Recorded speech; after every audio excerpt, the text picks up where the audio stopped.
This channel does not promote any violent, harmful, or illegal activities. All content provided by this channel is meant for an educational purpose only. যে ঘটনাটা ঘটেছে আপনি সেই দিন কলেজে এসেছিলেন?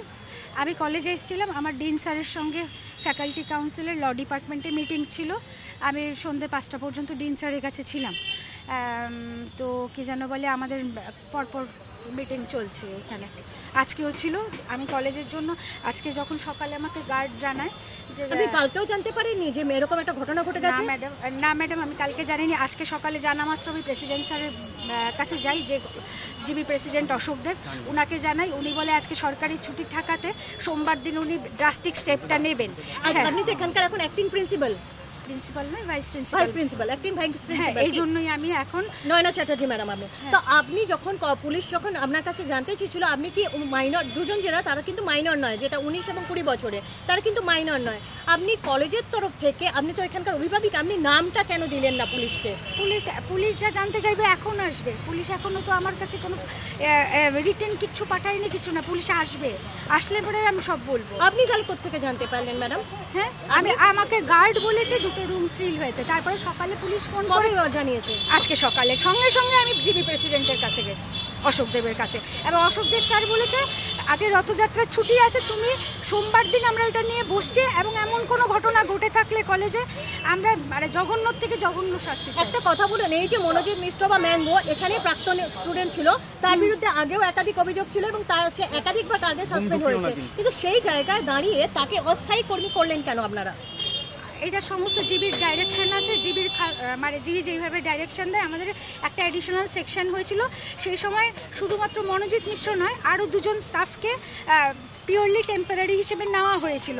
অ্যাকশনটা হবে। তারপরে আমি মিডিয়ার মাধ্যমে এত বড় ঘটনাটা জানতে পারি। আপনি মিডিয়ার মাধ্যমে জানছেন? অথচ আপনি এটাই দুঃখজনক। আমার যে গার্ড, ক্যামেরা দিকে গার্ড যে আছে, সকালবেলা আমার একটুখানি প্রশ্ন, যে আপনার কলেজের নিরাপত্তা রক্ষী কতজন? আমার কলেজে প্রাইভেট নাইট গার্ড একজন। আর সন্ধ্যে 7টার সময় কতজন থাকেন? সন্ধ্যে 7টার সময় নিয়ম মতো একজন থাকার কথা। দুপুর বেলা থেকে 12টা থেকে সন্ধ্যে 7টা অবধি একটা মেয়েকে গার্ড রুমে ঢুকিয়ে মোল্ড করার চেষ্টা হচ্ছে, তাকে ধর্ষণ করা হচ্ছে, দুজন ছাত্র সেখানে হেল্প করছে। আপনি ভাইস প্রিন্সিপাল হয়ে জানতে পারলেন না, কলেজে কেউ জানতে পারলে না কলেজের নিচে কি হয়ে যাচ্ছে? ম্যাডাম, এখন আমাদের এক্সাম চলছে, কলেজে স্টুডেন্টদের ক্লাসই নেই।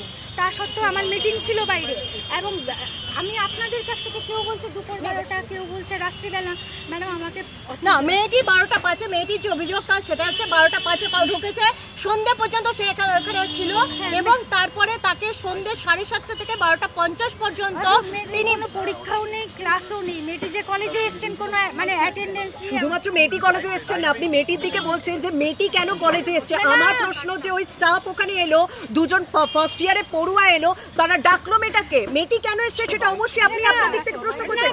এরা তিনজন কি করে এলো? মেয়েটি না, ওই স্টুডেন্টগুলো কেন আসবে? আপনি কিন্তু বলেছেন শুধু মেয়েটি এসছে, আমার তার জন্য স্ট্রাইক করলো। আপনি বলেন মেয়েটির কথা প্রথমে বললেন, আমি যদি না ঢুকি ম্যাডাম, আমি কেন? একটা কথা বলুন, পরশু ঘটনা ঘটেছে, তাহলে গার্ড আপনাকে আজকে সকালে কেন জানালো? মানে আপনার কলেজে কি হয়ে যাচ্ছে আপনি 3 দিন ধরে জানেনই না?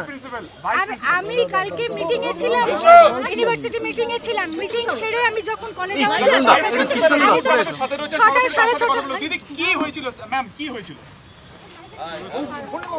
আজকে এদিকে ঘুরে একটু এদিকে ম্যাডাম, এত বড় একটা ঘটনা, এত বড় ঘটনা আপনি কি জানেন? ম্যাডাম, আমার কাছে অভিযোগ না, আমার কাছে আমার যে নাইট গার্ড আছে, উনি সকাল 7টা 7:30 আগে যখন আমাকে বলেন যে এরকম পুলিশ বলেছে কলেজকে জানানো আছে, তো আমরা দরজাটা খোলার পর দুটো রুম সিল হয়েছে। এরপরে বেলার দিকে পুলিশ আমাকে ফোন করে জানানোর পরে ইমিডিয়েটলি আমি এখানেই থাকি। আমি আমার জিবি প্রেসিডেন্ট অশোক দেব এমএলএ, আপনারা জানেন আমি গভর্নমেন্ট এফিলিয়েটেড কলেজ। আমার এখন পর্যন্ত আমি ভাইস প্রিন্সিপাল, সেই কারণে আমার একটা জিবির কাছে ইনফর্ম দেওয়া, এই যে এখনো জয়েন্ট ডিপিআই ম্যাডামের ফোন। বলছি এরকম ঘটনা ঘটলো কি করে? এরকম ঘটনা, হ্যাঁ দিদি